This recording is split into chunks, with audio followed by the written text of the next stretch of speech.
6 referendum per cambiare o quasi volto alla giustizia. Questa è la strada scelta dalla Lega di Matteo Salvini. Tra i 6 quesiti referendari c'è appunto l'abolizione del sistema delle correnti con una riforma del CSM, la separazione delle carriere, la responsabilità civile dei magistrati, i limiti all'abuso della custodia cautelare in carcere.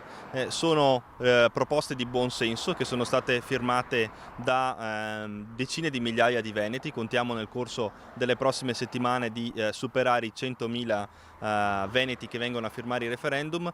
Viene però da domandarsi perché una forza che fa parte della compagine di governo non porti le sue proposte in Consiglio dei Ministri, ma scelga come strada per proporre le proprie idee la raccolta delle firme dei cittadini.